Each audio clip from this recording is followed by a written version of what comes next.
নির্বাচন করতে আসে, আপনাদের কাছে ভোট চাইতে আসে, আপনারা কি সেটা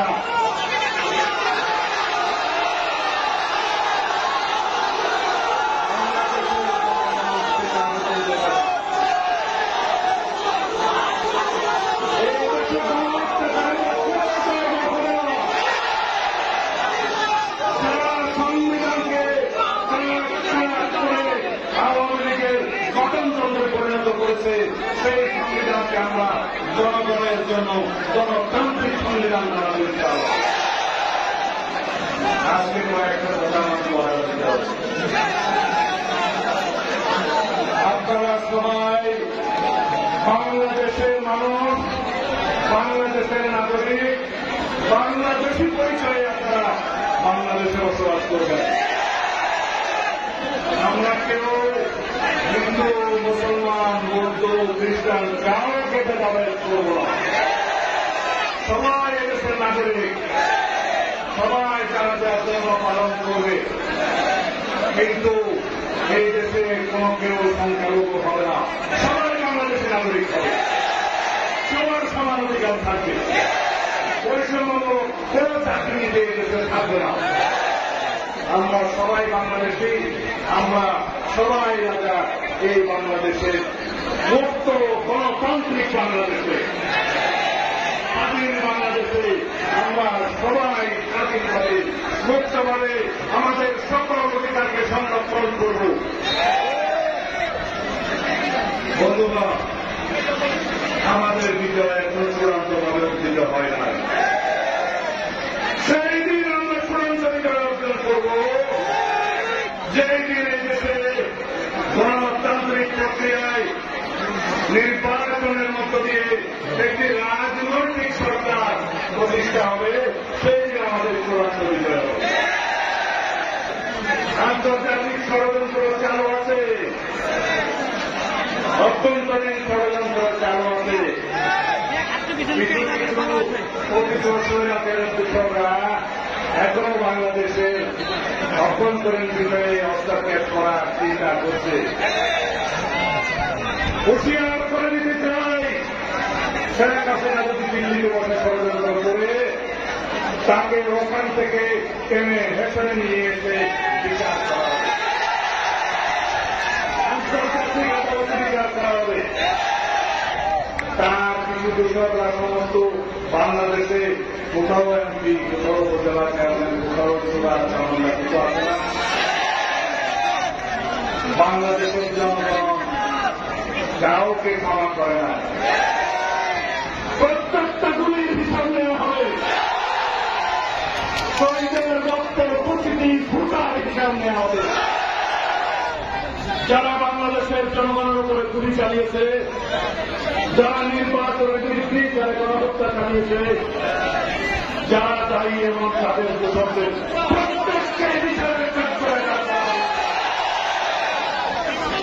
আমি আপনাদের আপনারা কেউই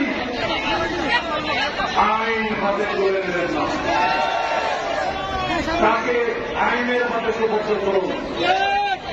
বিচার হবে, সুষ্ঠু প্রক্রিয়ায় তার সাজা নিশ্চিত করা হবে ইনশাআল্লাহ। আমি সরকারি কর্মকর্তা, কর্মচারী, পুলিশ বাহিনী যারা আছেন, কর্মপ্রধানমন্ত্রী বাংলাদেশের যারা সরকারি কর্মচারী হিসাবে আছেন, সবার কাছে অনুরোধ জানাই, আপনারা যা স্বৈরাচারের কিশোর হিসেবে ভূমিকা পালন করেছেন, আমরা আপনাদেরকে ক্ষমা করে দিয়েছি। জনগণের বন্ধু হিসেবে আপনারা দায়িত্ব পালন করবেন, আমরা আপনাদেরকে সহযোগিতা করব। অতীতের মতো এই দেশের কোন দুঃশাসনের সহযোগী আপনারা হবেন না। কিন্তু যদি আপনারা আমাদের এই ক্ষমা সুন্দর দৃষ্টিকে দুর্বলতা মনে করেন, তাহলে বলতে চাই জনগণ আপনাদের বিচার করবে। যে সমস্ত বিচারপতিরা জাস্টিস খায়রুল হক, জাস্টিস কালামানি কি অবস্থা হয়েছে, এই বিচারপতিদের বিচার করবে যে জনতা, আজ জেগেছে সেই জনতা। সুতরাং বিচার বিভাগে আমরা সংস্কার সাধন করব, আমরা প্রশাসনের প্রতিটি ক্ষেত্রে প্রয়োজনীয় সংস্কার সাধন করব। সমস্ত সাংবিধানিক প্রতিষ্ঠানে প্রয়োজনীয় গণতান্ত্রিক সংস্কার করা হবে, সমস্ত স্টেট অর্গানাইজেশনের সংস্কার করা হবে।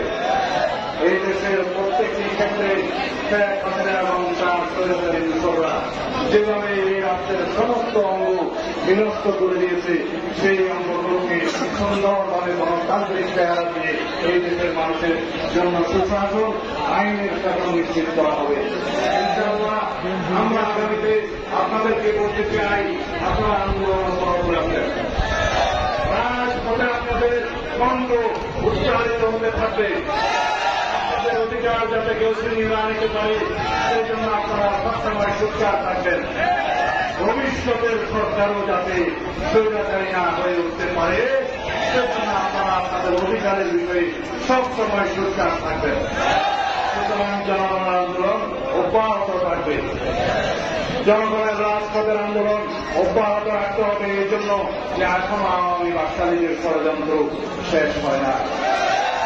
আপনারা আহ্বান জানাই সকল সময়ে সেই সমস্ত ষড়যন্ত্রকে বিনষ্ট করার জন্য প্রতি মুহূর্তে আপনারা সজাগ থাকবেন।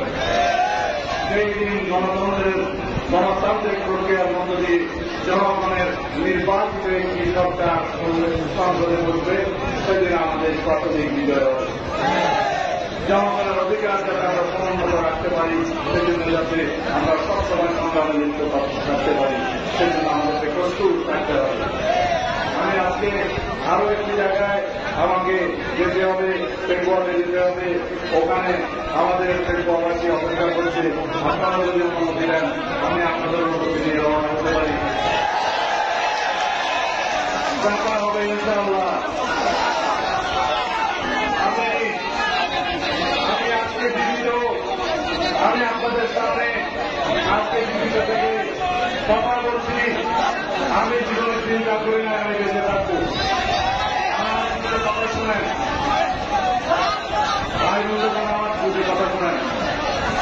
আমি যখন শেখ হাসিনার মৃত্যু ঘটে অন্ধকার পোহায় প্রতি মুহূর্তে মৃত্যুর খবর শুনছিলাম, তখন আমার হৃদয়ে ছিল এই প্রক্রিয়াতে দোয়া পাচ্ছি। আমি জানতাম আপনারা আল্লাহ দরবার দোয়া আসছিলাম আমার জন্য দোয়া করছেন। আমি যখন বলতাম আমার লাশ দয়া করে আমার পরিবারের হাতে তুলে দিলেন, কোন জবাব পেতাম না।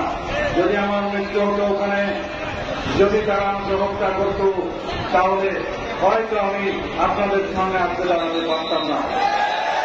আল্লাহ রাব্বুল আলামিনের ফয়সালা, অন্তর ফয়সালা, আল্লাহ দরবারে অস্ত্র সজল নয়নে প্রার্থনা করতাম, ইয়া আল্লাহ তুমি যে আমার খবর আমার ওয়ারিসদেরকে দেখাবে না, আমার কি বাংলাদেশের মাটিতে জানাজা হবে না? আল্লাহ রাব্বুল আলামিন কবুল করেছেন আপনাদের দোয়ায়। আল্লাহ রাব্বুল আলামিন আমার জীবন ফিরিয়ে দিয়েছেন। মৃত্যু বুক থেকে আমাকে আজকে আপনাদের সামনে দাঁড় করিয়ে দিয়েছেন।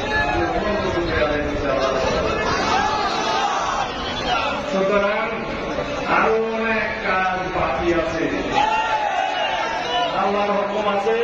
আল্লাহ আমাকে চিন্তা রেখেছে বাংলাদেশের মানুষের সেবার জন্য, আরো অনেক কাজ বাকি আছে। আপনারা দোয়া করবেন, দেখা হবে আপনাদের সাথে। আল্লাহ হাফেজ। বাংলাদেশ জিন্দাবাদ। সক্ষম মিনাল্লাহ ওয়া ফাতহুল করিম।